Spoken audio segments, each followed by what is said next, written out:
নাহমাদুহু ওয়া নুসাল্লি আলা রাসূলিহিল কারীম। সম্মানিত আশিকে রাসূলেরা, আপনারা আমার সালাম গ্রহণ করুন। আসসালামু আলাইকুম ওয়া রাহমাতুল্লাহি ওয়া বারাকাতুহু। মাহে রমজানের সিয়াম সাধনা আপনাদের কাছে কেমন লাগছে? কষ্ট হয়? সিয়াম সাধনার জন্যে বর্ণিত হয়েছে, আপনি নিয়ত করলে এক ফরজ, আর সারাদিন রোজা রাখলেন আরেক ফরজ। সুতরাং বোঝা যায় আপনার নিয়তটাকে শুদ্ধ করতে হবে। পরিশুদ্ধ নিয়ত ছাড়া পরিশুদ্ধ রোজা হয় না। সিয়াম সাধনার জন্য আমাদের পরিশুদ্ধ নিয়ত লাগবে। আপনি যে সেহরি খেতে উঠছেন, কিসের জন্য? সেহরি খান কিসের জন্য? এটা কি আল্লাহ জানে না? সুতরাং কলবের ভিতরে ঢুকে মহান মালিকের সাথে যোগাযোগ করুন। আপনার যাবতীয় কর্ম মহান রাব্বুল আলামিন দেখেছেন, শুনেছেন। সুতরাং সিয়াম সাধনার মাঝে আমাদেরকে উত্তমভাবে ধ্যান সাধনা করতে হবে। যে যত বেশি ধ্যান সাধনা করতে সক্ষম হবেন, সে তত সহজে মঞ্জিলে মকসুদে বুঝতে পারবেন। সম্মানিত আশিকে রাসূলেরা, ঠিকানাবিহীন ঢাকা শহরে কোনো বাড়ি খুঁজে পাবেন না। আপনি যদি ঠিকানা ছাড়া আপনার কোনো বন্ধুর বাড়ি খুঁজেন পুরা ঢাকা শহরে, খুঁজে বাইর করা কি সম্ভব? তো ঠিকানাবিহীন আল্লাহকে খুঁজে সৃষ্টি জগৎ সাধনা করে শেষ করলেও পাবেন না। আল্লাহর ঠিকানা জানতে হবে। তো আল্লাহর ঠিকানা জানলে, আল্লাহর ঠিকানা জানে না জগৎ ভর্তি মানুষ। যারা ঠিকানা জানে সংখ্যায় কম, ফলে ওই সংখ্যায় বেশি লোকের অত্যাচারে কম লোকের সংখ্যারা নির্যাতিত হয়, নিপীড়িত হয়, অত্যাচারিত হয়, লাঞ্ছিত হয়। পরিষ্কার? বিষয়টা পরিষ্কার? সম্মানিত আশিকে রাসূলেরা, আমাদের মহান রাব্বুল আলামিন দয়া করে যদি সুযোগ করে দেন, আমরা আল্লাহর পরিচয়, আল্লাহর ঠিকানা, আল্লাহর পরিচয় যেমনভাবে তাফসিরে সুফি সম্রাট দেওয়ানবাগিতে বলেছে, তেমনভাবে তার ঠিকানাও বলবো। কোথায় গেলে তার সাথে সাক্ষাৎ হবে, কোথায় গেলে রাসূলের সাথে সাক্ষাৎ হবে। পরিষ্কার? এক জায়গায় তো একজন অবস্থান করে না। সম্মানিত আশিকে রাসূলেরা, প্রতিটা কথাই তাসাউফের কোরআনে আছে। কোরআনের বাহিরে তাসাউফ নেই, তাসাউফের বাহিরে কোরআন নেই। তাসাউফের মাধ্যমেই কোরআন আসছে। কোরআন পুরা 15 বছর হেরা গুহায় মুরাকাবা করতে করতে রাসূল যখন নিজের কলবের কপাটটা খুলতে পেরেছেন, সুদূরের মুকামের দরজাটা খুলতে পেরেছেন, তখনই মহান রাব্বুল আলামিনের সাথে যোগাযোগ শুরু হয়েছে। পরিষ্কার? সম্মানিত আশিকে রাসূলেরা, আমরা এগুলার বিন্যাস করেছি এইভাবে। কলবের 7টা স্তর আছে: সুদূর, নসর, শামসি, নূরি, কর্ব, মকিম, নাফসির মুকাম। সুদূরের মকামে শয়তান থাকে। কে থাকে সুদূরের মুকামে? আমরা সারা জীবন বলে আসছি, শয়তান শয়তান, শয়তানে আমাদেরকে পাপ করায়, শয়তানকে আমাদের বিপদগামী করায়, শয়তানের কারণে এগুলো করেছি। কেউ কি খুঁজে শয়তান দেখেছেন? আমরা কেউ তো শয়তান চিনি না। তো কে শয়তান? তো আল্লাহ রাসূলেরা পরিষ্কার করে দিয়েছেন, শয়তান 3 প্রকার। এক হচ্ছে মানুষ শয়তান, আরেক হচ্ছে জিন শয়তান, আর হচ্ছে নফস শয়তান। মানুষ শয়তান হলো যে সমস্ত মানুষ নবী রাসূল আউলিয়া ইকরামদের বিরোধিতা করে, তাদেরকে মানুষ শয়তান বলে। পরিষ্কার? মানুষ শয়তান কারা বলেন তো? নবী রাসূল, ওলি আল্লাহদের যারা বিরোধিতা করে, এদেরকে মানুষ শয়তান বলে। মানুষ শয়তান চিনতে পারছেন? আর জিন শয়তান হলো আজাজিল শয়তান, যে জিন সেজদা না করার অপরাধে বিতাড়িত হয়েছেন। আর নফসের শয়তান হয়েছে আমার আপনার ভিতরের রিপুগুলা, কাম, ক্রোধ, লোভ, মোহ, মদ, মাৎসর্য। আমরা এই রিপুর কারণেই পাপ করি। কাম রিপুর কারণে বেবিচার করি, ক্রোধ রিপুর কারণে মারামারি করি, ক্রোধ লোভ রিপুর কারণে চুরি ডাকাতি করি, ঘুষ খাই, মদ রিপুর কারণে আনন্দ, বুড়া বসে চুল দাড়ি সব পাকিয়ে গেছে, আনন্দ নিয়ে নাচতেছে। মাৎসর্যের কারণে হিংসা, বিদ্বেষ, পরের স্ত্রী কাতরতে হয়। এইভাবে আমাদের যতগুলা খারাপ কর্ম আছে সেগুলা আমরা মূলত নফসের শয়তানের কারণে করে থাকি। পরিষ্কার? পরিষ্কার? তাহলে শয়তানকে দুইশা কি লাভ হবে? পাপ কি শয়তানে করায় না আমি করি? আমার ভিতরে শয়তান করে, আমি পাপ করি। আমার ভিতরে যেমন শয়তান আছে, আমার ভিতরে রাসূল আছে, আমার ভিতরে আল্লাহ আছে। পরিষ্কার? আপনি সুদূরের মুকামে শয়তান থাকে, শয়তানের ঠিকানা খুঁজে বের করেছি।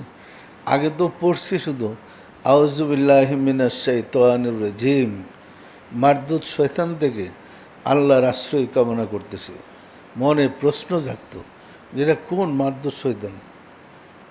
আল্লাহ বন্দা বানাইছে প্রতিনিধি করার জন্য, খালিফাতুল্লাহ বানানোর জন্য। এই বন্দাকে পাপের কাজ করে যে শয়তানটা কে? আসলে মন মানতে চায় না, তাকে খুঁজা বাইর করতে চাই। ছোটোকাল থেকে আমার মন মানসিকতা অনুসন্ধানকারী ছিল, শুধু খুঁজা বের করা কি আছে কোথায়। তো খুঁজতে খুঁজতে পাইলাম আল্লাহ এবং শয়তান পাশাপাশি। বিশ্বাস হয় না? হয় বিশ্বাস?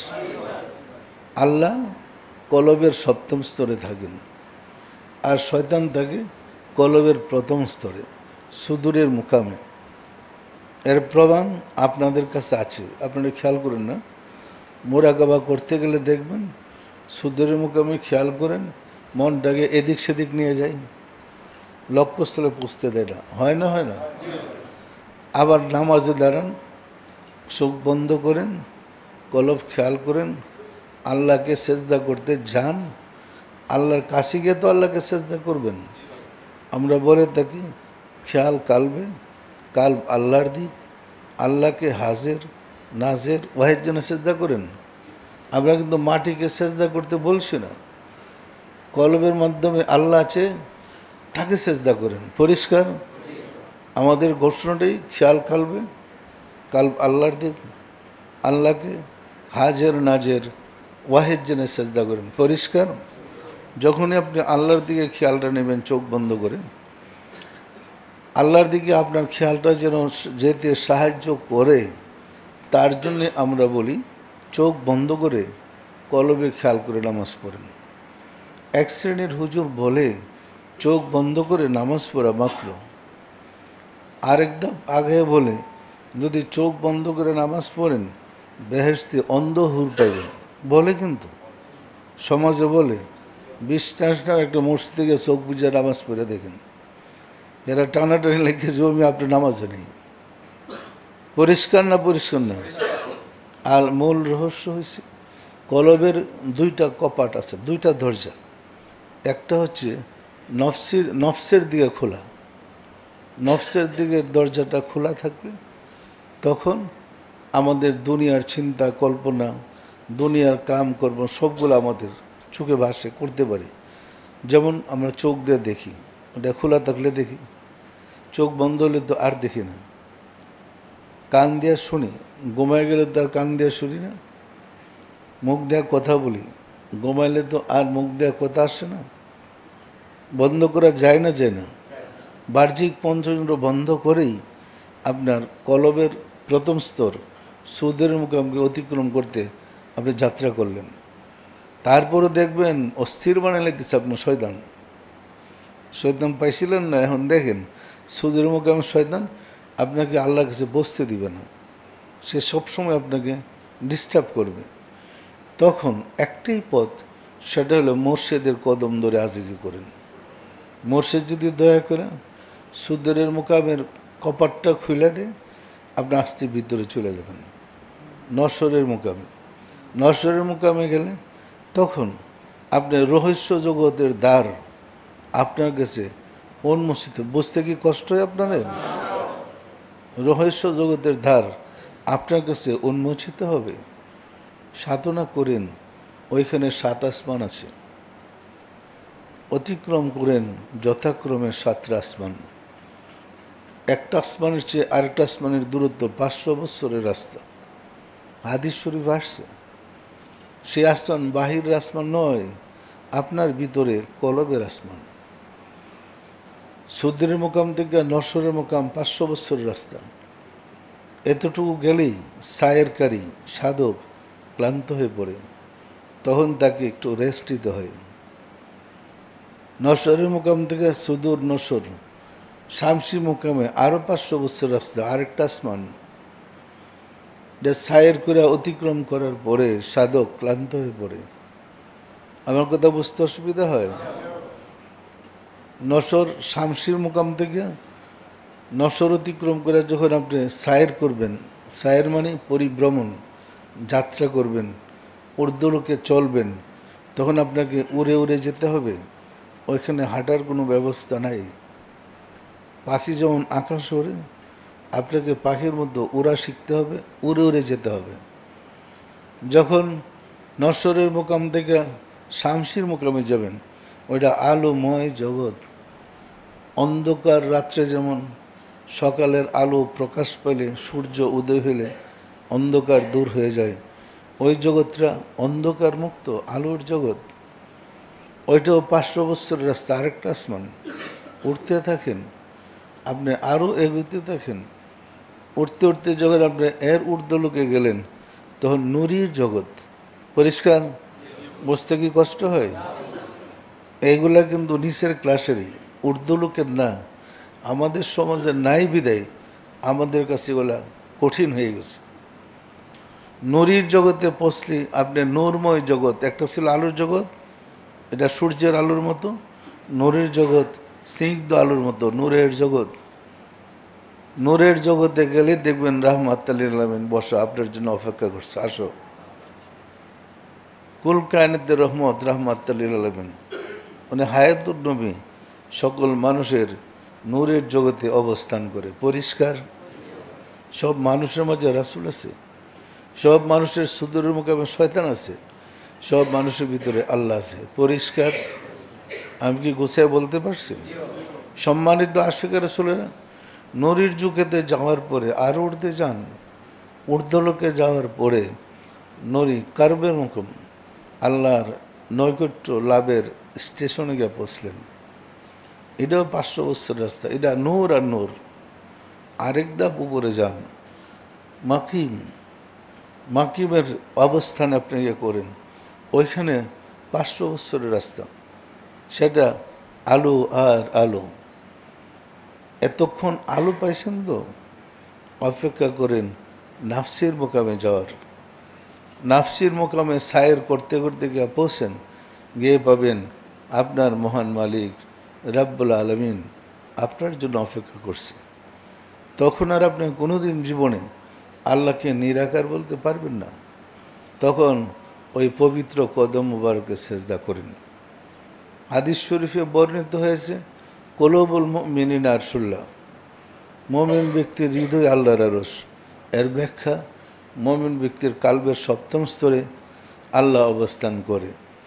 আল্লাজি ইউয়াসবিসু ফি সুদুরিন নাস, শয়তান মানুষের দিল থেকে ওয়াসওয়াসা দেয়। এই আয়াতের ব্যাখ্যা হয়েছে, কলবের 1ম স্তরে শয়তান অবস্থান করে।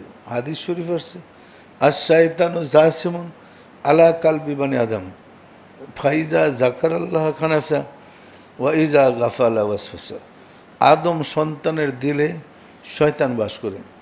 যেহেতু আমরা তাসফ চর্চা করি, সুফি সাধনা করি, সেহেতু আপনাকে শয়তানও চিনাই দিতে হবে, রাসূলকে চিনাইতে হবে, আল্লাহকে চিনাইতে হবে।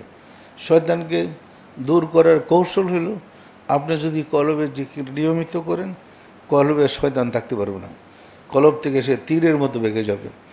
আর যদি জিকির করতে না পারেন, জুব্বা পাগড়ি ঢিলা কলব দুনিয়ার সব লাগান, আপনার ভিতর থেকে শয়তান সরবে না। প্রথম ভিতর থেকে শয়তান সরান, ভিতর থেকে শয়তান সরে ইমানের সৃষ্টি করে জন্ম দেন। ইমানের জন্ম হলে বাহ্যিক আপনার যা কিছু থাকুক, মৃত্যুর পরে আপনি মুমিন যেন এটা প্রমাণ হয়ে যাবে। পরিষ্কার? সম্মানিত আশিকের রাসূলেরা, আপনাদের মধ্যে মনে কষ্ট নিয়েন না। অনেকে সারাদিন শুধু নালিশের জন্য আমার কাছে আসে সমস্যার জন্য, নালিশ দেওয়ার জন্যে, বিদেশ পাঠানোর জন্যে। আসলে কি এই কাজের জন্য আমি প্রেরিত হয়েছি? আমি আসছি আপনাদেরকে মোহাম্মদ ইসলামের শিক্ষায় শিক্ষিত করতে। মোহাম্মদ ইসলাম বলে এলমে শরিয়ত, এলমে তরিকত, এলমে হাকিকত, এলমে মারিফত, চারটে বিষয় নিয়েই মোহাম্মদ ইসলাম। আল্লাহ রসুল বলেন আশরিয়াত আকওয়ালি ওয়াত তরিকত আফআলি ওয়াল হাকিকত আহওয়ালি ওয়াল মারিফত আসরারি। শরীয়ত আমার কথা, তরিকত আমার কাজ, হাকিকত আমার অবস্থা, মারিফত আমার নিগুড় রহস্য। রাসূলকে সারা শরীয়ত, তরিকত, হাকিকত, মারিফত আছে কোনোটা? আমরা এজিদ বাহিনীর কবলে পড়ে কারবালায় শরীয়ত, তরিকত, হাকিকত, মারিফত এই বিদ্বান যারা ছিলেন তাদেরকে হত্যা করে আমরা বিপদগামী হয়ে পড়েছি।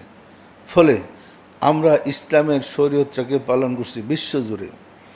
এবং শোনা যায়, বলতে শোনা যায়, হুজুররা বলেন শরীয়ত করতে করতে মারিফত হয়ে যাবে। এই আহাম্মক, এগুলো একটা আহাম্মকের স্বর্গে বাস করে, এ তো মারিফত জানি না। এই পণ্ডিতগুলো একটা আহাম্মকের স্বর্গে বাস করতেছে। সারা জীবন শরীয়ত করলেও মারিফতের কোনা সে বুঝতে পারবে না। পরিষ্কার? মারিফাত থেকে শরীয়তের জন্ম। শরীয়ত করে সারা জীবন মারিফত হবে না। পরিষ্কার? সম্মানিত আশিকের রাসূলেরা, বীজ বপন না করে ফল পাওয়া যাবে? যেমন কলার শরীয়ত হলো উপরের খোসাটা, আর কলার মারিফত হলো ভিতরের শ্বাসটা। আপনি শ্বশুরবাড়িতে বেড়াইতে যাবেন, এক ফানা কলা নিয়ে গেলেন, উপরের শরীয়তটা ফালাই দেন, যদি ছোলা কলা নিয়ে যান, এটা কি কেউ পছন্দ করবে? এটাতে পোকামাকড় নষ্ট করে দেবে, খাদ্যকে অখাদ্য বানিয়ে দেবেন। আর যদি শরীয়তের মারফতটা খুলে ফেলান, শরীয়ত ধরেন কলার খোসাটা, এই শরীয়তের যে খোসা, কলার চামড়াটা, সেটা কি মানুষে খায়? কে খায়? গরুতে খায়, ছাগলে খায়। পরিষ্কার? কিন্তু ওই মারিফতটাকে সংরক্ষণ করার জন্যে উপরের খোসাটার প্রয়োজন। এই খোসাটা খাওয়ার জন্য নয়, ওইটাকে সংরক্ষণ করার জন্যে। ভিন্ন উপমা দিলে এরকম বলতে পারি আমরা, গাড়ির ব্রেক। গাড়ির ব্রেক কি গাড়ির গতি বাড়ায় না থামায় দেয়? মারিফত গাড়ির গতি, যেহেতু প্রেমের রাজ্যের বিদ্যা, প্রেমের আকর্ষণে গাড়ির গতি অনেক বৃদ্ধি করে দেয়। ব্রেক না থাকলে অ্যাক্সিডেন্ট করার ভয় আছে। এই কারণে শরীয়তের ব্রেক দিয়ে এটাকে কন্ট্রোল করতে হয়। পরিষ্কার? শরীয়ত এবং মারিফত নিয়েই পূর্ণ শরীয়ত মোহাম্মদ ইসলাম। আপনার দেহটা হলো শরীয়ত, আপনার রুহটা হলো মারিফত। আপনার দেহ যখন মায়ের উদরে পূর্ণ দেহ লাভ করেছে, তখনই শিশুটার দেহ লাভ করেছে, তখনই আল্লাহর রুহ মুবারক আপনার ভিতরে ফুঁকে দেওয়া হয়েছে। তাহলে বোঝা যায় দেহ এক জগতের আর রুহ আরেক জগতের। দেখেন রুহুর কত দরদ আপনার জন্যে। আপনার দেহের ভিতরে রুহ প্রবেশ করার পরে আপনি হাঁটতে গিয়ে হুঁচট খেলেন, দেহ হুঁচট খেল, ব্যথা পায় রুহ। কে ব্যথা পায়? তাহলে আপনার সাথে রুহুর কি গভীর সম্পর্ক। আপনাকে একজন কটাক্ষ করে গালি দিল, কষ্ট পেলেন, ব্যথাটা পায় রুহ। মনের কষ্টটা কে পায়? যে কোনো আঘাত দেহের উপরে হয়, কষ্টটা কে পায়? রুহ পায়। কিন্তু রুহের কোনো কষ্ট আপনার দেহতে পায় না। কি বলেন, পায় না কি? যে রুহ সার্বক্ষণ আপনার জীবন হিসেবে আপনাকে রক্ষণাবেক্ষণ করেছেন, সে রুহকে দেহের সাহায্যে পাপকর্ম করে আমরা কষ্ট দিচ্ছি। ইহা কি অত্যাচারীর কাজ নয়? সুতরাং এই রুহই আপনার আমার দেহের ভিতরে আমানত হিসেবে এসেছে। আবার এই রুহই যখন বের হয়ে চলে যাবে তখন আপনার দেহটা পড়ে থাকবে। দেহ যাচ্ছে না, দেহটা দেহটা সামনে পড়ে থাকবে। তখন মানুষ গোসল টুসল করে তাকে নিয়ে কবরে রেখে দিয়ে আসে। পরিষ্কার? সম্মানিত আশিকের রাসূলেরা, সুতরাং দেহের ভিতরে রুহ যতক্ষণ আছে ততক্ষণ সাধনা করেন আপনার দেহের দ্বারা রুহকে খুঁজে পেতে, রুহকে খুশি করতে, রুহকে সন্তুষ্ট করতে। যদি রুহকে খুশি করতে না পারেন, মনে রাখেন আপনি বড় জালেম। আর রুহুর আলো দিয়ে যদি দেহকে আলোকিত করতে না পারেন, মনে রাখবেন আপনি কাফের। যে রুহুর আলো দিয়ে দেহকে আলোকিত করতে পারেনি তাকেই কাফের বলে। পরিষ্কার? পরিষ্কার? এটা কি কোনো ফতোয়ার ব্যাপার? এটা কর্মের ব্যাপার, সাধনার ব্যাপার। সম্মানিত আশিকের রাসূলেরা, যেহেতু আমরা মুহাম্মদ ইসলাম প্রচার করেছি বা করছি, আমাদেরকে দুইটা দিক নিয়ে চলতে হবে। দেহ রুহু, দেহ রুহু। দেহ থেকে রুহু বিচ্ছিন্ন হয়ে গেলে দেহ হয় লাশ। এই লাশ কাউকে উপকার করতে পারে না, বরং কষ্টের কারণ হয়। পরিষ্কার? আর দেহ থেকে রুহু বিচ্ছিন্ন হয়ে গেলে শুধু রুহু হয়ে যায় ভূত। উপমাসব বলা যায়, বোঝার জন্য বলছি। যেমন মনে করেন আপনার পিতা ইন্তেকাল করেছে, আপনারা ভাই বোন মা সহ রাত্রিভর ঘরে কান্নাকাটি করছেন, কান্নাকাটি করতেছেন, বাবা ছিল, আজ হারিয়ে গেছে, বাবাকে কবরে রেখে আসছি। আজকেই প্রথম রাত্র, যে রাত্রে আমরা বাবাকে ছাড়া, বাবাকে কবর দিয়ে এসে বসবাস করতেছি। ওই কথা স্মৃতিচারণ করছে, কান্নাকাটি করতেছেন। ওই আপনার বাবার কষ্ট লাগছে ছেলেদের কান্নাকাটি দেখে। তো বাবার রুহুটা ঘুরে আসছে, দেহটা তো কবরে, রুহুটা আসছে আপনাদের অবস্থা দেখতে। কান্নাকাটি দেখে দরজায় নক করছে, দরজা খুলো, আমি আসছি। দরজা খুলবেন? দরজা খুলবেন? কেন? মনে করবেন যেটা ভূত আসছে। তাহলে আপনার কাছে এই পরম সত্তা ভূত রূপে প্রকাশিত হইল। ভূতের বয়ে আর দরজা খুলছেন না, কারণ এখন তো দেহ সাথে নাই, সে আসলো কেমনে? আবার স্বপ্নে আসলে ঠিকই বিশ্বাস করেন। পরিষ্কার না পরিষ্কার নয়? সম্মানিত আশিকার রাসূলেরা, সুতরাং তাসাউফ আমাকে আপনাকে গল্প নয়, সাধনা করে অর্জন করতে হবে। গল্প করে তাসাউফ শেখা যায় না। পরিষ্কার? সাধনা করে, মুরাকাবা করে তাসাউফ শিখতে হয়। তাসাউফ শিখে সাধনা করে আপনার কলবের কপাট যদি খুলতে পারেন, অবশ্যই আপনি রাব্বুল আলামিনকে লাভ করতে পারবেন। নূরের মুকামে গিয়ে যখন রাসূলের সাথে পরিচয় হবে, এরপরে রাসূলের দয়া নেয়া আগাইতে থাকেন, সায়ের করেন, করতে করতে নফসের মুকাম পর্যন্ত পৌঁছেন। সম্মানিত আশিক রাসূলেরা, নিজের অবস্থান কোথায় মোরাকাবা করে বাইর করেন। যে কলবের 7টা স্তর আছে, তো আমি যে সবক নিছি, সাধনা করতেছি, আমার অবস্থানটা কোথায়, আমি কতটুকু গিয়ে পৌঁছেছি। মনে রাখেন, গরু, ছাগল, ভেড়া, বকরি, দম্বা এগুলার অন্তর্চক্ষু নাই, কিন্তু মানুষের অন্তর্চক্ষু আছে। মানুষ সাধনা করলে অন্তর্চক্ষু খুলে যায়। অন্তর্চক্ষু খুলতে পারলেই সে রহস্য জগতের দ্বার উন্মোচিত হয়, রহস্য জগতের দরজা খুলে যায়। তখন সে পরিষ্কার সব দেখতে পারে, বুঝতে পারে। এই কারণে পবিত্র কোরআনে আল্লাহ বলছে, মুমিনগণ ইমানের আলো দ্বারা চলে, অর্থাৎ তার হৃদয়টা হয়ে যায় আল্লাহর নূরের আলোতে আলোকিত। তখন তার হৃদয় সার্বক্ষণ তাকে আলো দিতে থাকে। পরিষ্কার পরিষ্কার। সুতরাং মুর্শেদ বড় হইলে লাভ কি? আপনার মুর্শেদকে চাঁদে দেখলে আপনার লাভ কি? কোনো লাভ নেই। যদি চাঁদের আলো দিয়ে আপনি নিজে আলোকিত হইতে না পারেন, চাপাবাজি করে কী লাভ হবে? সুতরাং আলো দিয়ে নিজেকে আলোকিত বানাতে চেষ্টা করুন, ওই নূরের আলো দিয়ে নিজেকে আলোকিত করুন। ইহাই সাধনা, ইহাই তরিকা। পরিষ্কার।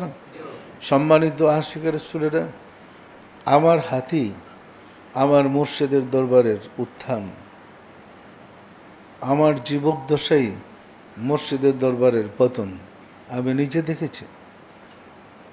এই পতনের কারণ হলো কিছু কিছু স্বার্থান্বেষী মহল চেষ্টা করে যে নিজের স্বার্থ আদায়ের জন্য বাড়াবাড়ি করার জন্য, বাড়াবাড়ি করে সীমা লঙ্ঘন করে। আমি চাই না আমার দরবার আমার অবর্তমানে ধ্বংস হয়ে যাক। চান আপনারা? আমি চাই না আমার অবর্তমানে মোহাম্মদ ইসলাম ধ্বংস হয়ে যাক। তবে কিছু দুষ্ট প্রকৃতির লোক নিজের স্বার্থের জন্য ঢুকে তরিকত বিরোধী কাজকর্ম শুরু করেছে। এটা আমার দরবারে আমি দেখতেছি। যেহেতু জঙ্গল পরিষ্কার করতে আমি এসেছি, আমার দরবারে যদি জঙ্গল থাকে তাহলে আমি অন্যের জঙ্গল কি পরিষ্কার করব? ১৫০০ বছর আগের ধর্মের জঙ্গল পরিষ্কার করছি। জগৎবাসী জানতো যে আল্লাহ নিরাকার। জানতো না? জানতো না? আমি প্রমাণ করেছি আল্লাহ আকার। তার মানে জঙ্গলটা পরিষ্কার করে দলিল পত্র দিয়ে উপস্থাপন করেছি। পরিষ্কার। জগৎবাসী জানতো রাসূল গরিব ছিলেন, না খেয়ে পেটে পাথর বাঁধছেন, ইহুদির খেজুরের বাগানে পানি ঢালছেন। আমি জঙ্গল পরিষ্কার করে প্রমাণ করেছি রাসূল ধনী ছিলেন। পরিষ্কার। কিন্তু আমার দরবারে যদি জঙ্গল প্রবেশ করে, ইহা কিন্তু আমার জন্য কষ্টের কারণ, এটা কিন্তু আমার জন্য দুঃখের কারণ। সুতরাং আমার পরামর্শ, আপনারা বেঁচে থাকতে আমার দরবারে ফেতনা ঢুকতে দিবেন না। পারবেন? ফেতনা মুক্ত রাখতে পারবেন? ফেতনা ঢুকবার কিছু সূত্র আছে। সম্মানিত আশিকের রাসূলেরা, মক্কায় যদি ফতে মক্কার পরে উমাইয়ারা রাসূল সাল্লাল্লাহু আলাইহি ওয়াসাল্লামের কাছে আত্মসমর্পণ না করত, তাহলে কারবালায় নবী পরিবারের এই দুর্গতি হইত না। উমাইয়াদের আত্মসমর্পণে এরা মুসলমানের লেবাসে, মুসলমানের পোশাকে, মুসলমানদের সাথে ভিড়েই হজরত ওমরকে হত্যা করেছে, মুসলমানের সাথে ভিড়েই হজরত উসমানকে হত্যা করেছে, মুসলমানদের সাথে মিশে হজরত আলীকে হত্যা করেছে, মুসলমানদের লেবাসে কারবালায় নবী পরিবারকে হত্যা করেছে। পরিষ্কার। কইরাও তারা দিব্য আরামে বিশ্বজুড়ে জলিল কদর সাহাবি হয়েছে। এদের ঘৃণিত কাজকে আমি ঘৃণা করি। সম্মানিত আশিকের রাসূলেরা, এরাই এদিজ ইসলামের জন্ম দিয়েছে আর মোহাম্মদ ইসলামকে কবর দিয়েছে। বিশ্বাস হল আপনাদের? কারবালায় মোহাম্মদ ইসলামকে ওরা কবর দিয়েছে। এজিদ ইসলামকে ওরা বিশ্বজুড়ে প্রচার করার সুযোগ পেয়েছে। সম্মানিত আশিকের রাসূলেরা, আমাদের সাবধান থাকতে হবে যেন মাফিয়ার মতো লোক আমাদের মোহাম্মদ ইসলামে ঢুকে ধর্মকে ধ্বংস করতে না পারে। সতর্ক থাকতে হবে। কিছু লোক নিজেদের স্বার্থের জন্যে আমার ছেলেদেরকে মালিক শব্দটা ব্যবহার করে। বড় মালিক, মেজো মালিক, সেজো মালিক, ছোট মালিক। এখানে দুইটা অর্থ মালিকের। একটা হচ্ছে মেল ফ্যাক্টরির মালিক আর শ্রমিক। আপনাদের সাথে আমার ছেলেদের সাথে মালিক শ্রমিকের সম্পর্ক যে বা যারা এটা বলছে এরা কি চক্রান্ত করে বলে নাই? আর একটা হচ্ছে মহান মালিক রাব্বুল আলামিন আর বান্দা। আমরা হইলাম বান্দা, মহান মালিক রাব্বুল আলামিন তাহলে মালিক কয়জন? বড় মালিক বানালেন, মেজো মালিক বানালেন, ছোট মালিক বানালেন, আপনাদের মালিক কয়জন? এটা পরিষ্কার শিরিক, মুর্শিদের সাথে শিরিক করে। তাহলে আপনার মুর্শিদকে সবাই যে মালিক বানালেন, আপনার মুর্শিদকে, আপনার মুর্শিদরে কি বলবেন? এটা কি ইমান ধ্বংসকারী একটা অস্ত্র নয়? আমার কথা বিশ্বাস হয়? তালাশ করে দেখেন, যে লোক মালিক শব্দ চালু করেছে সে লোক জেল খাটছে, সে লোকই অনেক টাকা পয়সা, কমপক্ষে 1 কোটি টাকা মালিকদের কাছ থেকে মাইরা বেরিয়ে গেছে। তাহলে স্বার্থ আদায় করার জন্য মালিক নামটা সে চালু করছে। কে? ওই আরিফ। এক আরিফ যে অনেক টাকা পয়সা জাগেদের কাছ থেকে নিয়ে জেল জনম খাটছে, সেই আরিফই মালিক ডাকটা চালু করছে তার স্বার্থের জন্য। আর তার তালে তালে বিশ্বজুড়ে মালিক মালিক শুরু করে দেয়। তাহলে মালিক আপনাদের কয়জন? কয়জন মালিক? তাহলে কি মালিকের সাথে শিরিক হইল না? হইল না? হইল না? আমি আপনাদেরকে পরামর্শ দিয়েছি, আপনারা বলবেন বড় হুজুর, মেজো হুজুর, সেজো হুজুর, ছোট হুজুর, এই ডাকটা পছন্দ হয় না? আপনারা মালিক বানায়া, আমি জিন্দা থাকতে সবাই মালিক বানাই লেলে, আমি থাকলে তুমি এদের ফালাই দিয়ে চলে যাবেন, তখন তো আর এদের কাছে কেউ থাকবেন না। পরিষ্কার? আমি দেখে আসছি, আমার হাতে দরবারে উত্তান চন্দ্রপাড়ার, আমি থাকতে সবাই আমার জন্য পাগল ছিল। 1 তারিখে মাহফিল করে সদরঘাট থেকে 5/2 সিমসুন্ডর সদরঘাটে আমার অফিস ছিল। মাহফিল করে যাওয়ার সময় চন্দ্রপাড়া যখন যাব, তখন যে লোকগুলো আমার স্টাফ ছিল, আরে বোধহয় 27 জন লোক ছিল, ওরা কান্নাকাটি করতেছে আমি এদেরকে ফেলে চলে যাব, মানে আমাকে যেতে দিবে না, আমাকে মানে ছাড়বে না। 1 মাসের মতো ছিলাম, মাহফিলটা করছি, রাত্রে এখানে থাকতাম, পাগল হয়ে গেছে আমার জন্য। পরে আমাকে যেতে হবে তো, সন্ধ্যার পরে 8টার লঞ্চ রাত্রে 10টায় স্যারে, আমি সদরঘাট টার্মিনালে যাওয়ার জন্য কোনো বুদ্ধি পাইতেছিলাম। পরে গেট আটকে দিয়া, দরজা তালা মেরে আমি বেরিয়ে চলে গেছি সদরঘাট টার্মিনালে গিয়ে লঞ্চে। এই দিক দিয়ে গেট ভেঙে ওরা 27 জন জজবা হইয়া চিৎকার দিয়া দৌড়াইতে গিয়া পৌঁছে লঞ্চ কাটে। টার্মিনালে যদি 27 জন চিৎকার পেরা দৌড়ায় জজবা অবস্থায়, কী হালাতটা হইতে পারে আপনারা বুঝেন? পুরা সদরঘাটের বাড়ির জমে গেছে। দৃশ্য দেখার যে কী হয়েছে সবার মনে পড়ে কী হইল। আমি চুপচাপ চাদর গায়ে দিয়ে গিয়া লঞ্চের ভিতরে ঢুকে গেছি। এইগুলা চিৎকার পাড়তে লঞ্চে গিয়া লঞ্চ ডুবে এবার কায়দা। পরিষ্কার? আমি চরমভাবে নিজেকে মানে ডাইকে রাখতে চেষ্টা করেও বাঁচতে পারলাম না, লঞ্চ ডুবাইল এবার কায়দা। পরে গেছে পরে সান্ত্বনা দিয়ে বুঝে, আর কার বুঝকে মানে সম্মানিত আশিক রাসূলেরা। আমার মুর্শিদ পর্দা করার পরে এই লোকগুলাই আমার বিরুদ্ধে নেতৃত্ব দিছে। এই কাছের লোকগুলি আমার শত্রু। যারা আমার জন্য জীবন দিয়েছে তারাই আমার জীবন নেওয়ার জন্য পিস্তল দিয়ে গুলি করছে। পরিষ্কার? সূত্রে আমি দেখেছি চাটুকারের অবস্থা, নিজের স্বার্থের জন্য চাটুকারি করে আমার ধর্মটা নষ্ট করার কৌশল।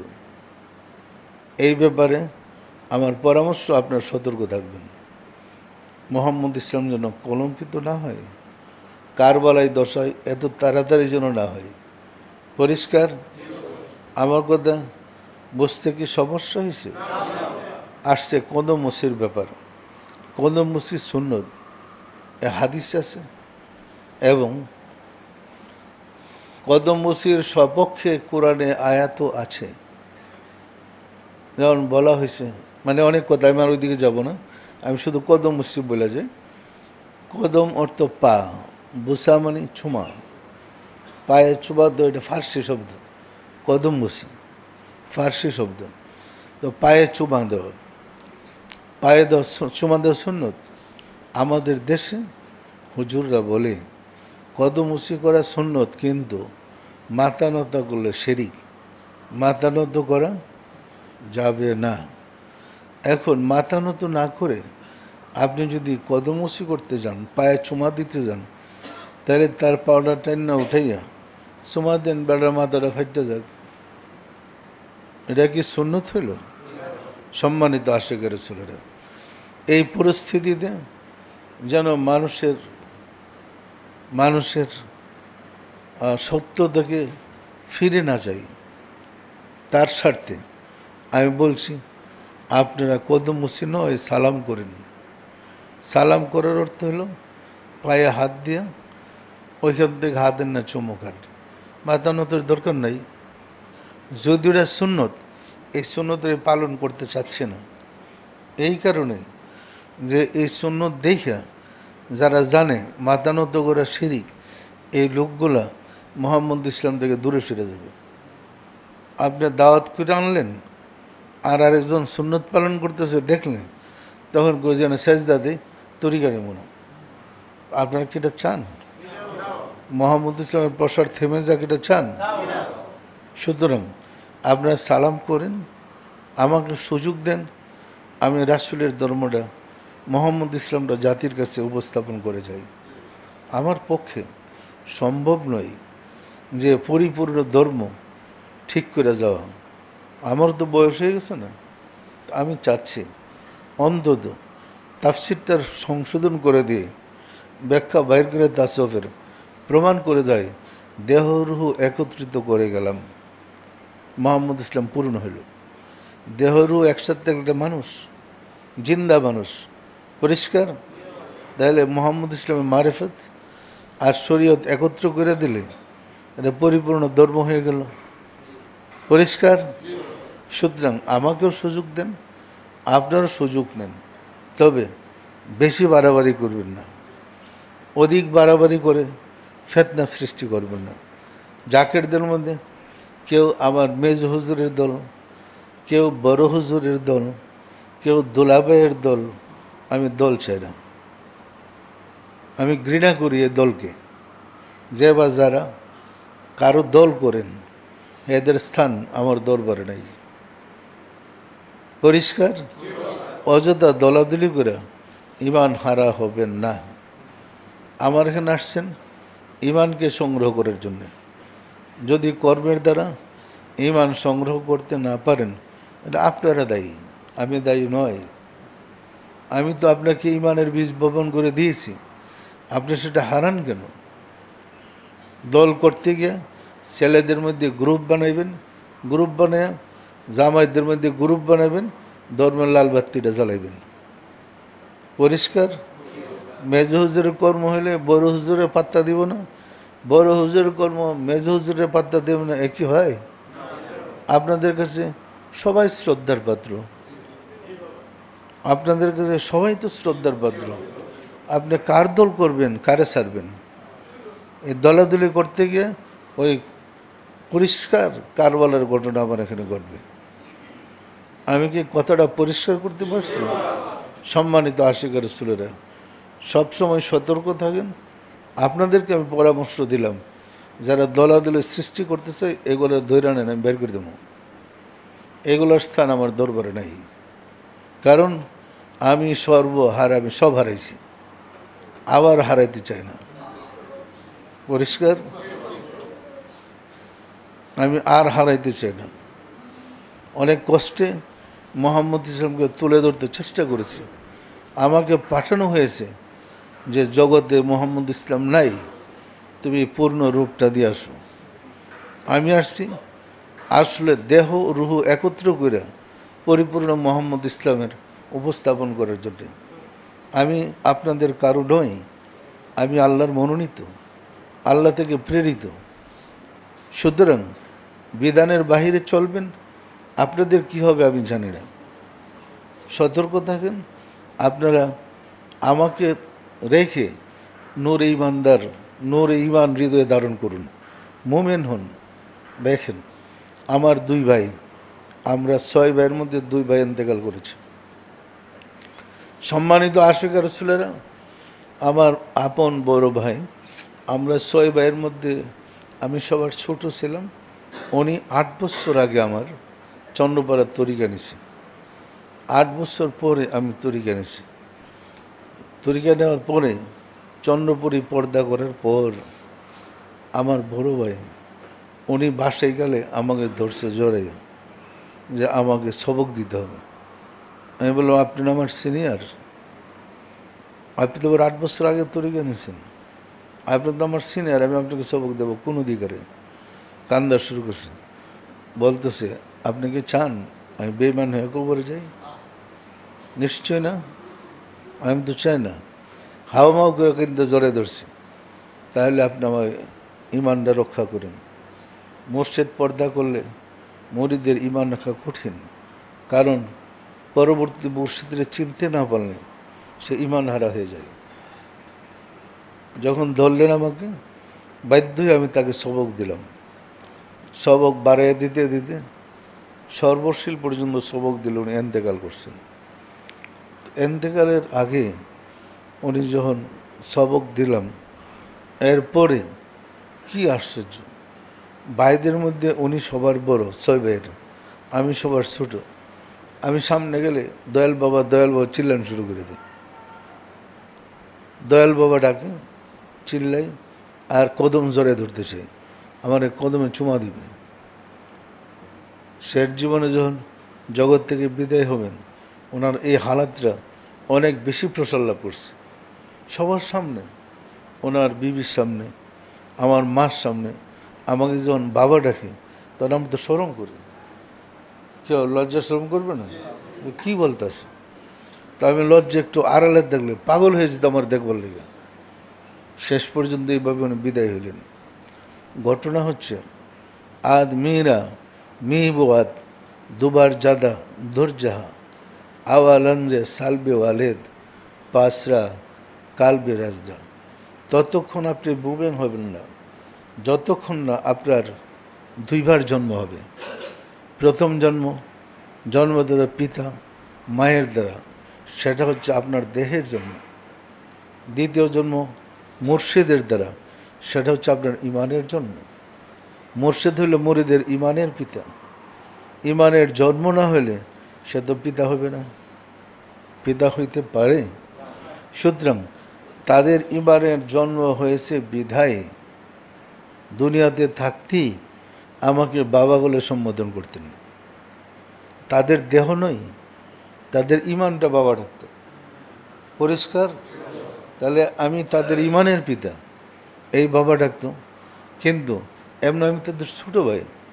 সেম অবস্থা আমার মেজো ভাই। গত বুধবার অর্থাৎ মঙ্গলবার দিবাগত রাত 3টার সময়, সেহরির সময়, রহমতের সময় উনি ইন্তেকাল করছেন। উনিও আমাকে ছেলে মেয়ে সবার সামনেই বাবা বলে সম্বোধন করতেন। উনি ইন্তেকালের আগে যখন ওই বাসাতে হসপিটাল থেকে নিয়ে আসে, কোন হসপিটাল? অ্যাপোলো হসপিটালে চিকিৎসাধীন ছিলেন। ওইখান থেকে ওনারা যখন ক্লিয়ার দিচ্ছে, হ্যাঁ বাসায় নিয়ে যেতে পারেন, তখন না ওই পাশের বাসায় রাখছিল, ইকবাল বিয়ার বাসায়। এটা ওনার মেয়ের জামাইয়ের বাসা। সুস্থ ছিলেন, আর অ্যাপোলো থেকে পাগল হয়ে গেছে, আমার আরামবাগ নিয়ে যাও, আমি বাবারে দেখবো, বাবারে দেখবো। বুঝছেন না? বুঝেন নাই? এখানে নিয়ে আসতে হয়েছে তাকে, বাবারে দেখবার লাগে।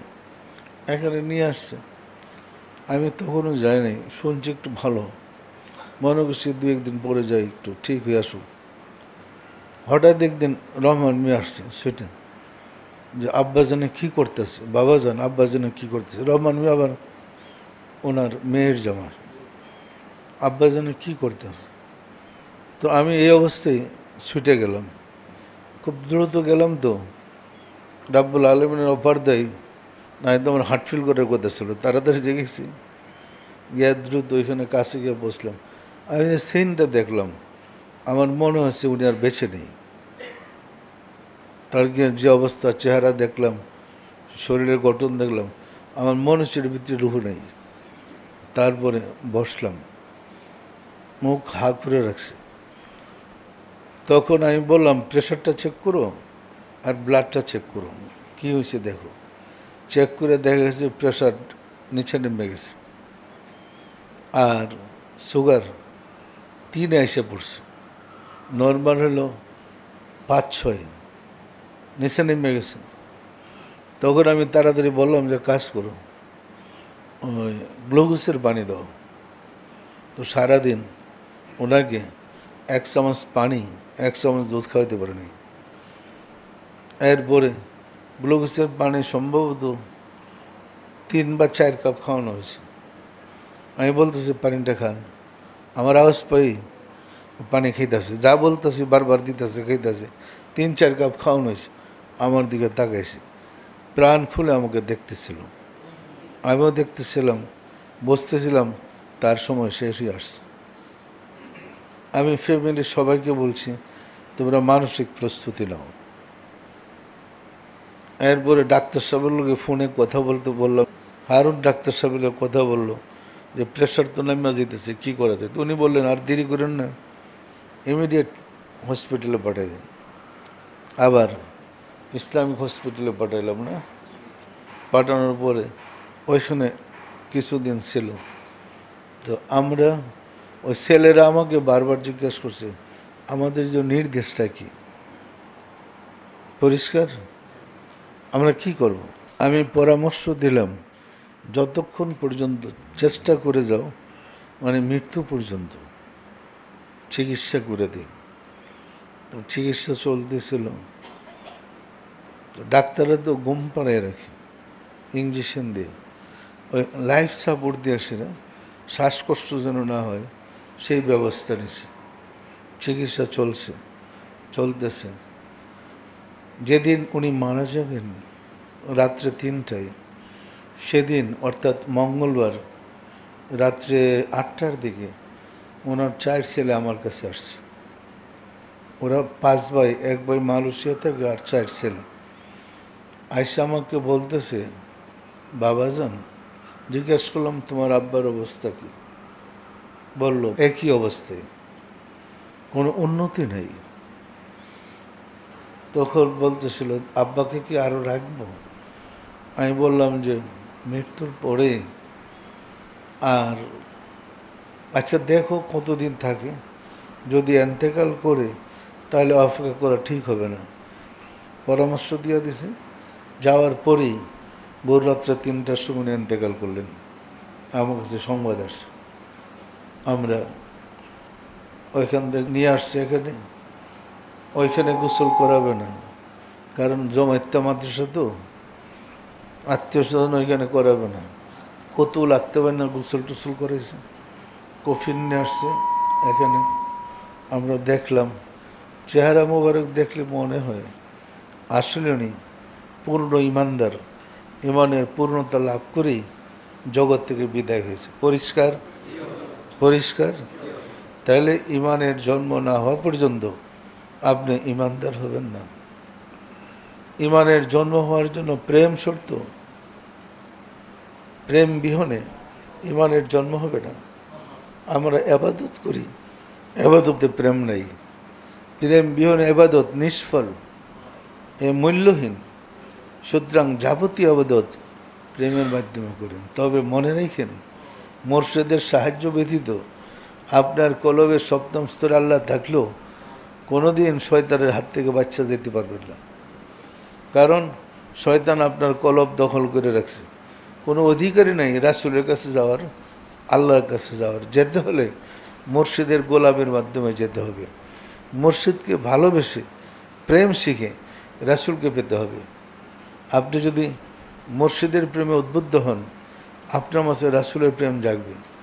মুর্শিদের রাসূলের সাথে পরিচয় করে দিবে, তখন আপনি দেখবেন রাসূলকে। এরপরে রাসূলের প্রেমে পরিপূর্ণতা লাভ করলেই আপনাকে আল্লাহর হাতে পৌঁছে দেওয়া হবে। এটাকে তাসawwুফের ভাষায় ফানাফি শাইখ, ফানাফি রসুল, ফানাফিল্লাহ বলে। পরিষ্কার। ফানাফি শাইখ মসজিদের সাথে বিলীন হওয়াকে বলে, মসজিদের ফানা হওয়ার কাজকর্ম, চাল চলন, আচার ব্যবহার নিজের মধ্যে প্রতিষ্ঠিত করাকে ফানাফির শায়েখ বলে। ফানাফির শায়েখের পরে ফানাফির রসুল, রসুলের কাজকর্ম, আচার আচরণ, চরিত্র নিজের মধ্যে বাস্তবায়ন করলে ফানাফির রসুল হয়। ফানাফির রসুলের পরে হয় ফানাফিল্লাহ। সম্মানিত আশিক রসুলেরা, আমরা আসলে শিক্ষা দেই আপনি কীভাবে ফানাফির শায়েখ, ফানাফি রসুল, ফানাফিলায় বসবেন। আমরা কিন্তু ডিলাগুলো শিক্ষা দিতে আসিনি, এটা হুজুরদের কাজ, ওদের কাছে যান। আমরা বেহেশ দিতে আসি নাই, সওয়াব দেওয়ার জন্য আসি নাই। আমরা শিক্ষা দেব প্র্যাকটিক্যাল আপনি কীভাবে আল্লাহকে পাবেন, কীভাবে রাসূলকে পাবেন। পরিষ্কার? এখন হেদের মশলা দিয়ে যদি আমার নিয়ে টানাটানি করেন, আমার পক্ষে সম্ভব না হুজুরকেও খুশি রেখে চলা। সম্ভব? কেন আমি হুজুরকেও খুশি রাখবো? আমার কি আল্লাহ নাই? আমি তো আল্লাহর পরিচয় তুলে ধরছি জাতির কাছে। পরিষ্কার? সুতরাং আবার পরামর্শ মহব্বতের সাথে তরিকার কাজ করেন, মোরাকাবা করেন, সাধনা করেন, আমল করেন, তার ফেতনা থাকবে না। যদি মোরাকাবায় পূর্ণতা লাভ করতে না পারেন, আপনি ব্যর্থ। আপনাকে মরতে হবে, খালি হাতে যাবেন। পরিষ্কার? সুতরাং গভীর সাধনা করেন। আমার দরবার সাধনার, মোহাম্মদ ইসলাম সাধনার ইসলাম, মোহাম্মদ ইসলাম চরিত্র ইসলাম। কোনো ফেতনা, কোনো দলাদলিতে যাবেন?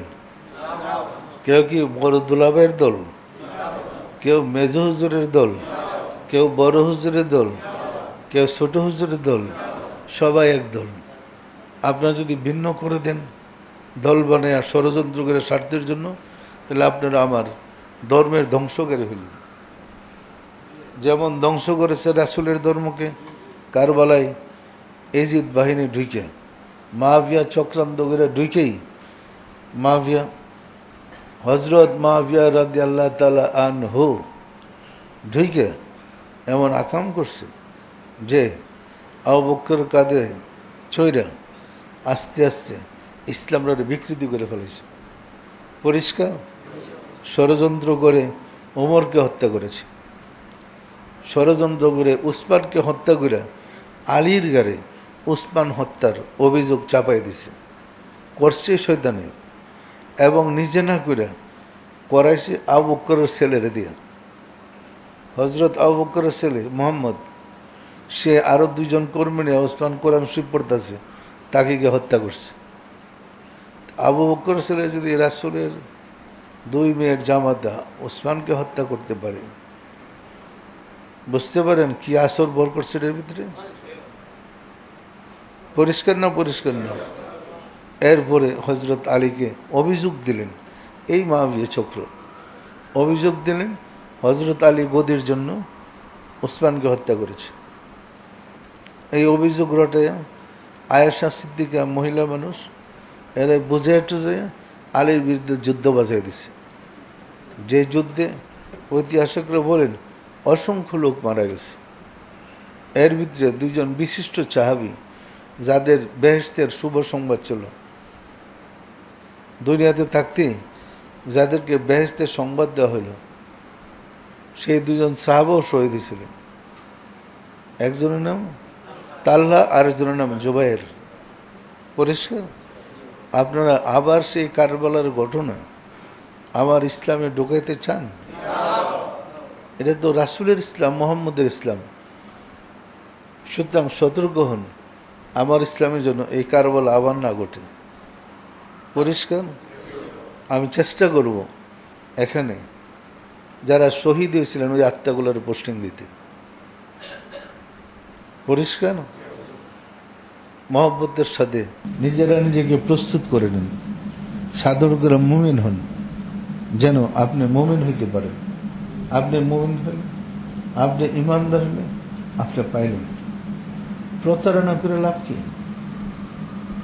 দেখেন আমাকে পেরেশান বানায় ফেলাইছে, সেটাই ভাবে আমি এসে বসতে বসতে এত নালিশ, হায় রে নালিশ, খালি অভিযোগ, নালিশই নালিশ, কত সমস্যা মানুষের।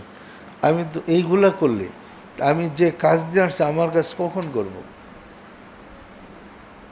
তাহলে কি মোহাম্মদ ইসলাম তুলে ধরা সম্ভব? আপনারা আমার তাফসিরটা পড়ে দেখেন, আমি রূপ দিতে চাচ্ছি রাসূলের মানে হারিয়ে যাওয়া, কারবালায় ধ্বংসপ্রাপ্ত সেই মোহাম্মদ ইসলামটার সেই রূপ আবার তুলে ধরতে চেষ্টা করেছি।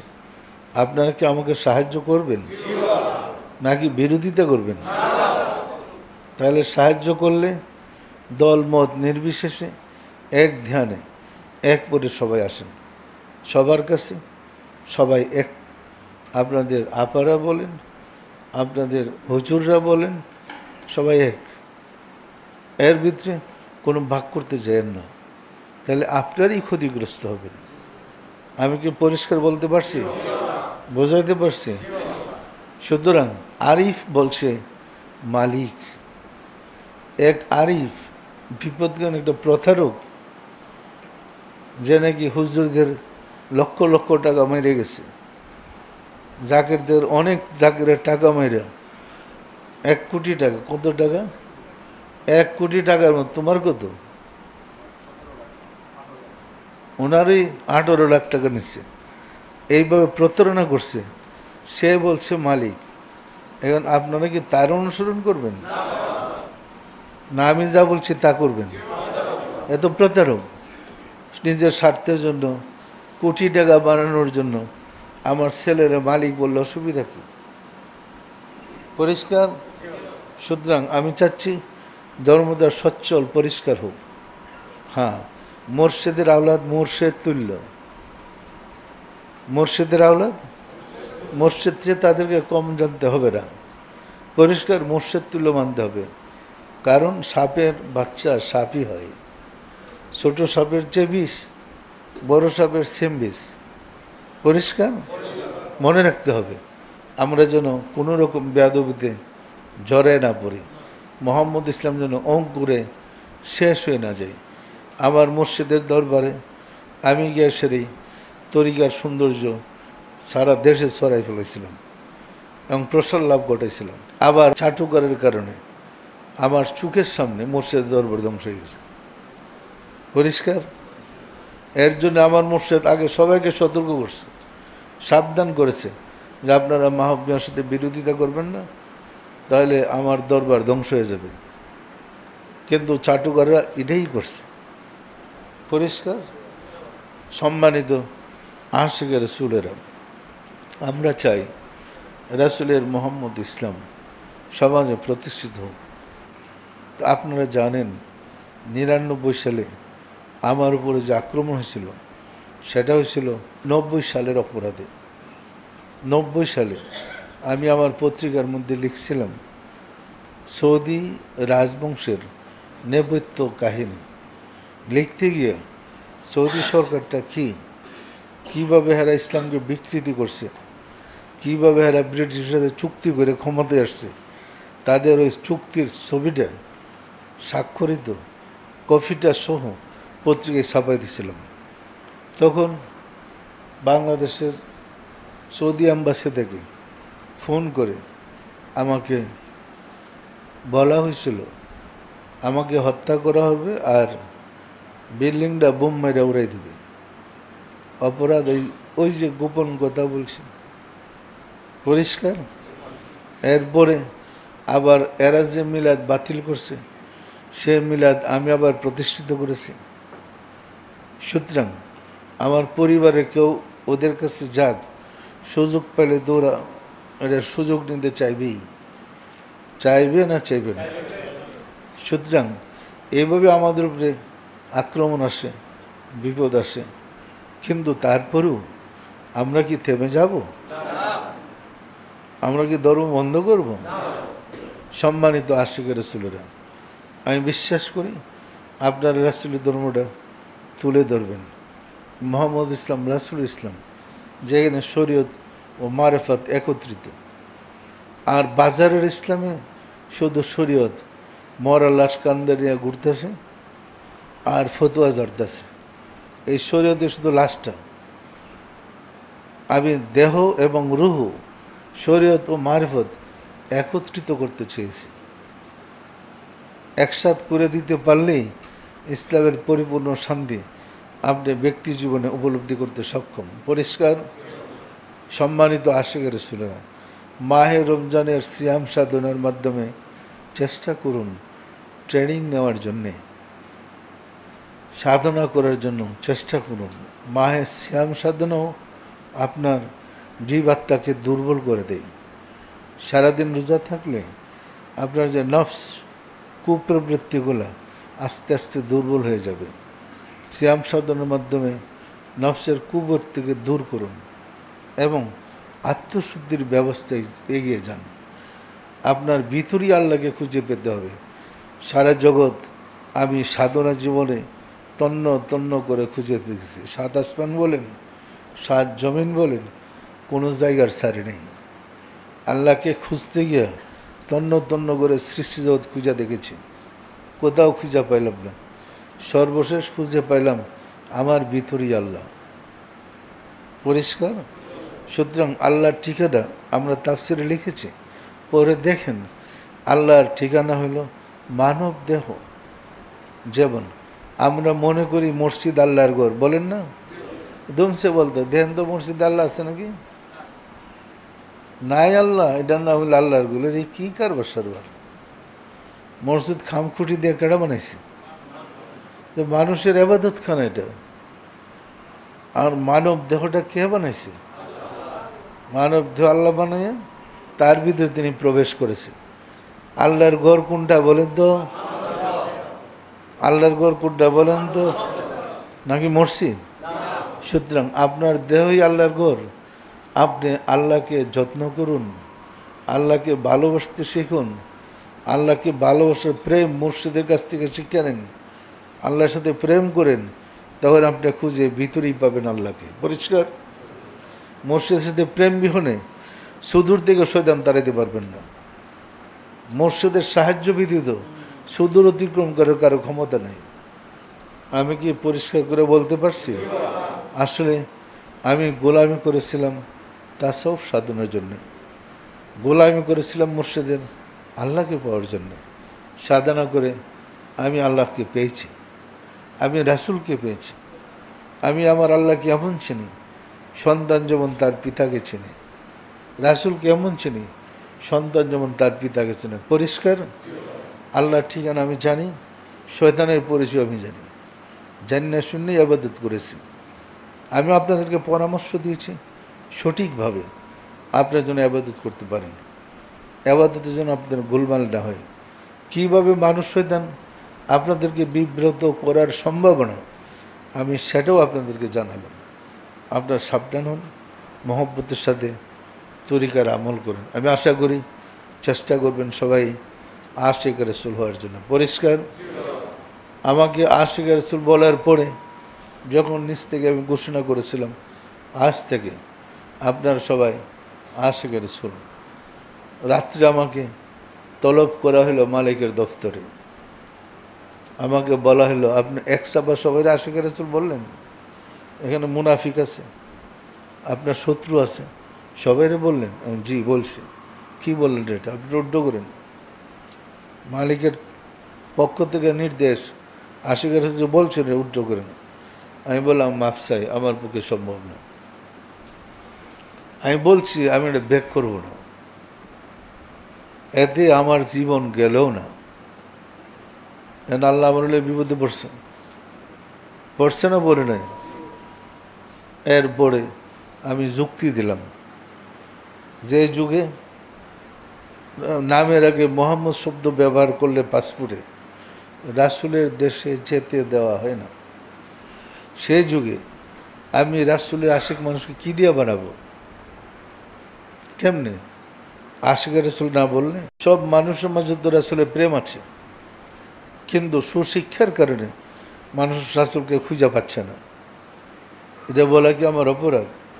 তখন বলছিলেন মনে রেখেন কঠিন পরীক্ষা করা হবে। আমি আপনাদেরকে বলছিলাম যে মালিক আমাকে বলছে আপনাদেরকে আশিক রাসূলে কঠিন পরীক্ষা করবে, মনে আছে আপনাদের? আমি আগে বলছিলাম সবাইকে কঠিন পরীক্ষা মানে ৯৯ সালে আমার উপরে ঝড় বয়ে দিল। সুস্থ আমরা গেলাম সম্মেলন করতে, এত প্রচার করলাম সারা দেশে, এত প্রচারের পরে আমরা বুধবারতে সম্মেলন শুরু করলাম। আমরা খুব ভালো, বৃহস্পতিবার শুক্রবার পর্যন্ত আমরা ভালো ছিলাম। শনিবারের পত্রিকা বাইর হিসেবে আমি ভণ্ডপীর হয়ে গেলাম। সকল পত্রিকায়, সকল সংবাদপত্রে আমাকে ভণ্ডপীর বানানো হলো। জানেন আপনারা? জানেন না? জানেন না? এত বেশি অপপ্রচার আমার বিরুদ্ধে করা হলো, যার তুলনা হয় না।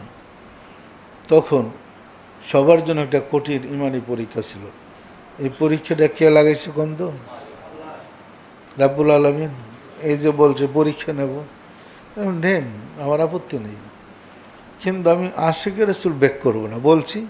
বলছি তারপরেও বলছি, আপনি দয়া করে যদি আশিকে রাসূলদেরকে আপনার কদম থেকে তাড়াই দেন, আমি তো আর কিছু করতে পারবো না। আমি তো চেষ্টা করছি মানুষকে আশিকে রাসূল বানাতে। আপনি পরীক্ষা করলে আপনিই তো করবেন, এই বন্দাগুলো তো আপনারই। পরিষ্কার? আল্লাহর দয়া হয়েছে, ওই পরীক্ষায় কিন্তু আমরা অনেকে ঝরে পড়ে নেই। আল্লাহ জাকের থেকে রক্ষা করেছে, করছে না করে নেই? ওই যারা ফেতনা সৃষ্টি করেছিল এগুলোই ধ্বংস হয়েছে। এখনও এটার জের চলতেছে, আর ভবিষ্যতেও চলতে থাকবে। আমি বলছিলাম, হুজুররা আমার বিরুদ্ধে জিহাদ করছেন, আমি আপনাদের মুখোশ খুলে দেব, জাতির সামনে প্রকাশ করে দেব আপনারা কি। আগামী 5 বছর পরে দেখেন আপনাদের ধর্ম থাকে না দেওয়ানবাগীর ধর্ম থাকে। বলছিলাম, আসমানের নিচে এমন কোনো মায়ের ছেলে জন্মগ্রহণ করেন নাই দেওয়ানবাগীর ধর্মরা বন্ধ করতে পারবেন না কেউ। এই শক্তি না কেউ জন্ম হয়ই নেই। পরিষ্কার? সুতরাং বন্ধ করতে পারছে, ফেতনা করতে পারছে, আমাকে কষ্ট দিতে পারছে, ধর্মকে থামাইতে পারছে? পারবেও না। কিন্তু আপনাদের সতর্ক থাকতে হবে। তখন তো আর আমাকে চাঁদে দেখা যায়নি, তখন বিশ্বাস করা কঠিন ছিল, সবার জন্য বিশ্বাস করা কঠিন। এখন তো আপনাদের দলিল চাঁদে দেখার পরে শুরু হয়েছে, প্রমাণিত হয়েছে কোনটা সত্য, কোনটা রাসূলের ধর্ম। প্রমাণ হয়েছে না হয় নাই? সুতরাং মহব্বতের সাথে তরিকার আমল করেন, নিজেদের দোষগুলা দূর করেন, নিজের হৃদয়কে নূরের আলো দ্বারা আলোকিত করেন, আপনি আলোকিত মানুষ হন। আল্লাহ আমাদের সবাইকে সাহায্য করুন, আমরা যেন আলোকিত মানুষ হইতে পারি। আসুন রাব্বুল আলামিনের কাছে আমরা নিজেদের ভুল ভ্রান্তির জন্য তওবা করে ক্ষমা চাই এবং আল্লাহর সাহায্য চাই। আমিন। আউযু বিল্লাহি মিনাশ শাইতানির রাজিম। বিসমিল্লাহির রহমানির রহিম। আস্তাগফিরুল্লাহ রাব্বি মিন কুল্লি জামবি ওয়া আতুবু ইলাইহি। আয় আল্লাহ, জীবনভর নফসের খাহেশে, শয়তানের ফেরেবে যত প্রকার গুনাহ করিয়াছি, সমস্ত গুনাহ হইতে তোমার নিকট তওবা করিতেছি। আয় আল্লাহ, দয়া করিয়া আমার তওবা কবুল করো, আমার গুনাহ মাফ করো। লা ইলাহা ইল্লাল্লাহু মুহাম্মাদুর রাসূলুল্লাহ। সবাই দিলের হাত উঠে বলেন আল্লাহুম্মা আমিন। ওগো দয়াল মাওলা, দয়াল খুদা, অদম কাঙ্গাল ভিক্ষুকেরা মাহে রমজানুল মুবারকের প্রথম জুমার নামাজ আজকে আদায় করলাম। এই রহমত বরকতের মাসে জুমার দিনে তুমি যে রমজানকে 3 ভাগে ভাগ করেছ, আব্বালু রাহমাতুল, প্রথম 10 দিন রহমতের, আমাদের তোমার রহমতের বরকতে ভুল বেয়াদবি মাফ করে আমাদেরকে কবুল করে নাও।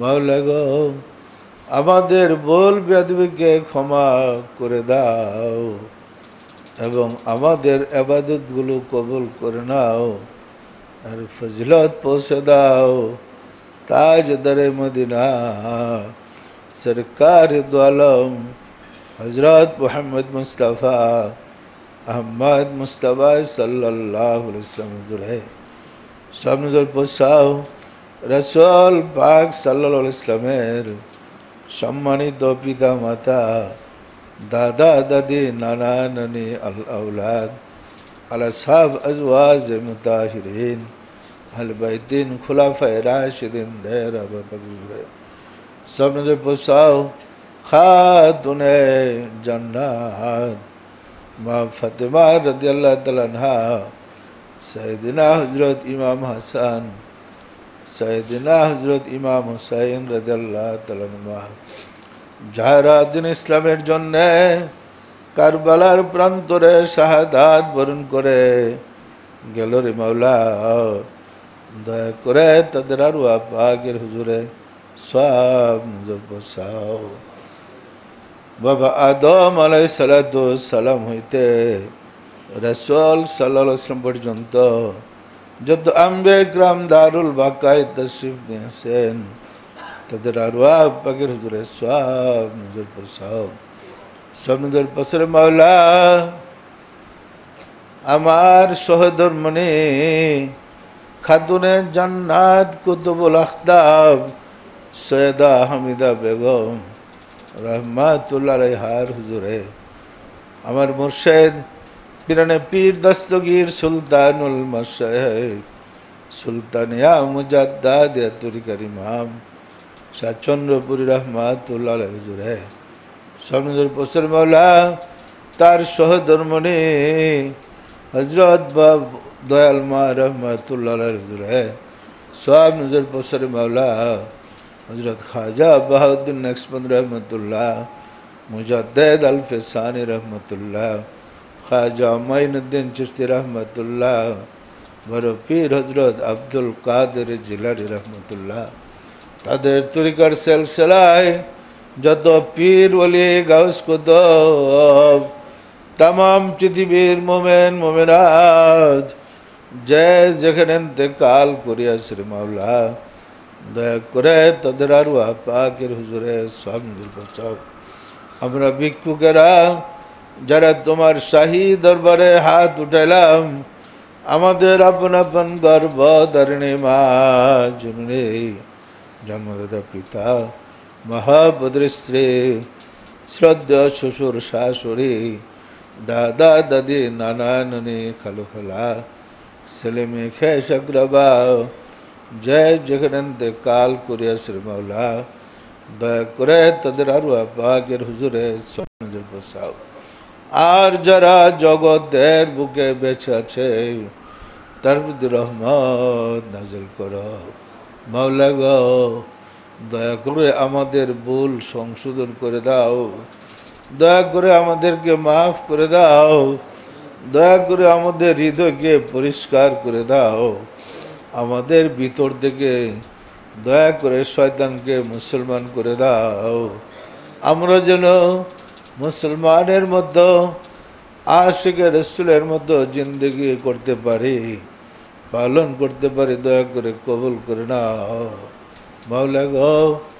আমার বড় ভাই এবং মেজো ভাই দুইজনই ইন্তেকাল করেছে, তোমার কাছে ফরিয়াদ, দয়া করে তোমার রহমতের চাদর দিয়ে তাদেরকে ডেকে রাখো মাওলা গো।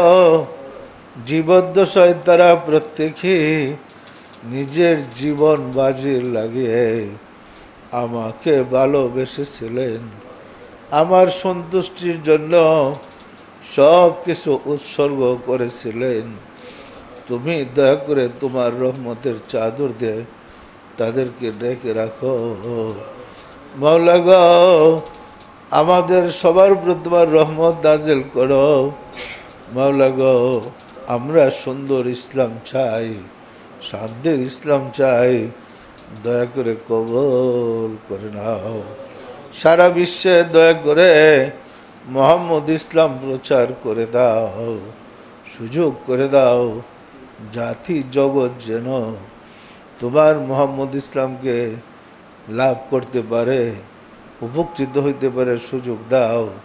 আমাদের মোনাজাত দয়া করে কবুল করে নাও। আমিন। বাহাক লা ইলাহা ইল্লাল্লাহ মুহাম্মাদুর রাসূলুল্লাহ।